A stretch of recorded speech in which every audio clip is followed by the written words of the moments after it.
নমস্কাৰ বন্ধুসকল, মই হিৰেণ। আজি মই আপোনালোকক এই ভিডিঅ'টোৰ জৰিয়তে এই 2024 চনৰ এপ্ৰিল মাহটোত কুম্ভ ৰাশিৰ ব্যক্তিসকলৰ কেনেদৰে পাৰ হ'ব তাৰে সম্পূৰ্ণ বিৱৰণ মই আপোনালোকক এই ভিডিঅ'টোৰ জৰিয়তে আগবঢ়াইছোঁ। প্ৰথমে মোৰ চেনেলটো আপোনালোকে ছাবস্ক্ৰাইব কৰি ল'ব, যাতে মোৰ পিছৰ ভিডিঅ'বিলাক আপোনালোকে সহজে কৰিব পাৰে। লগতে মোৰ ভিডিঅ' যদি ভাল লাগে তেন্তে লাইক আৰু শ্বেয়াৰ কৰিব, কমেণ্ট কৰি আপোনালোকৰ মনৰ ভাৱ প্ৰকাশ কৰিব। এতিয়া মূল বিষয়লৈ। কুম্ভ ৰাশি ব্যক্তিসকলৰ এই মাহটো এওঁলোকৰ পাৰিবাৰিক জীৱনৰ ক্ষেত্ৰত এনেধৰণৰ। এই মাহত শনিদেৱ আপোনাৰ পৰিয়ালৰ বাবে খুবেই গধুৰ হৈ থাকিব, যাৰ বাবে আপোনাৰ ঘৰত বিবাদৰ সম্ভাৱনা অত্যন্ত প্ৰবল। আপুনি কোৱা কিবা এটা কথাই কাৰোবাৰ বাবে ইমানে বেয়া অনুভৱ হ'ব পাৰে যে ঘৰত কাজিয়া হ'ব পাৰে। অভিভাৱকসকলেও আপোনাৰ ওপৰত খং কৰা দেখা যাব আৰু আপোনাৰ সন্মান আগৰ তুলনাত হ্ৰাস পাব। এই সকলোবোৰ পৰিহাৰ কৰিবলৈ শনিদেৱক সন্তুষ্ট কৰিবলৈ ব্যৱস্থা লওক। প্ৰতি শনিবাৰে শনি মন্দিৰ দৰ্শন কৰক আৰু তেওঁক কলা তিল আৰু সৰিয়হৰ তেল দান কৰক আৰু এজন ভোকাতুৰ ব্যক্তিক আপুনি খুৱাবলৈ চেষ্টা কৰক। এনে কৰিলে আপোনাৰ পৰিস্থিতি বহুত উন্নত হ'ব। ব্যৱসায় আৰু চাকৰিৰ ক্ষেত্ৰত এনেধৰণৰ। অৰ্থনৈতিক অৱস্থাৰ ক্ষেত্ৰতো এই মাহটো আপোনাৰ বাবে ইমান শুভ নহয়। ধনৰ অভাৱ হ'ব পাৰে আৰু আপুনি কাৰোবাৰ পৰা ঋণ ল'বলগীয়া হ'ব পাৰে। যদি টকাখিনি ক'ৰবাত আপুনি বিনিয়োগ কৰিছে বা কাৰোবাক আপুনি ধাৰ দিছে, তেন্তে ইয়াৰ পৰাও আপুনি লোকচান পাব পাৰে বা আপোনাৰ টকা ওলাই নাহিব পাৰে। অৱশ্যে ব্যৱসায়ত কিছু খুবেই ভাল শুভ ফলাফল দেখা গৈছে। যদি আপুনি এটা কাম কৰে তেন্তে সাৱধানে কাম কৰিব, কিয়নো আপোনাৰ বিষয়ে বিশেষভাৱে ৰাজনীতি থাকিব পাৰে বা আপুনি ৰাজনীতিত পৰিব পাৰে, যি আপোনাৰ ভাৱমূৰ্তিক বিশেষভাৱে ক্ষতিগ্ৰস্ত কৰিব। সকলোৰে সৈতে পাৰস্পৰিক সম্প্ৰীতি বজাই ৰাখিবলৈ আপুনি চেষ্টা কৰক। আপোনাৰ কাৰ্যালয়ত ৰাজনীতিৰ পৰা আপুনি যিমান পাৰে আঁতৰি থাকিবলৈ চেষ্টা কৰক।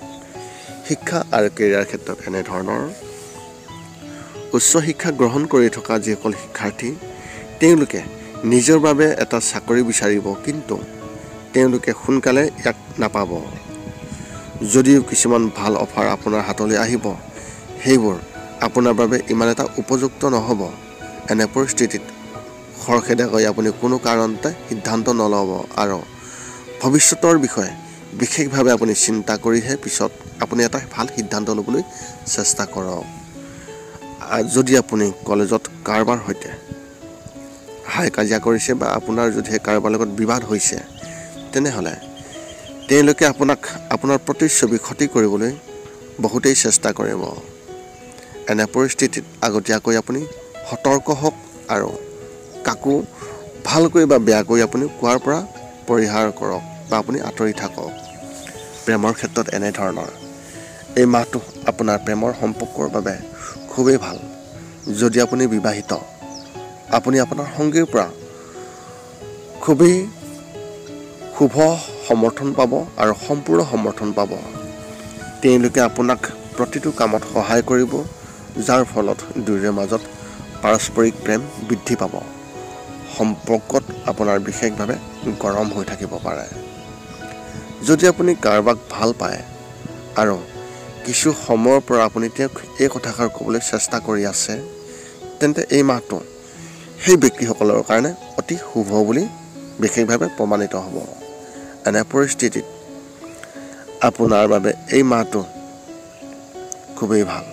গতিকে অত্যাধিক চিন্তা নকৰাকৈ তেওঁলোকক আপোনাৰ মনৰ কথা সঁচা হৃদয়েৰে আপুনি ক'ব পাৰে।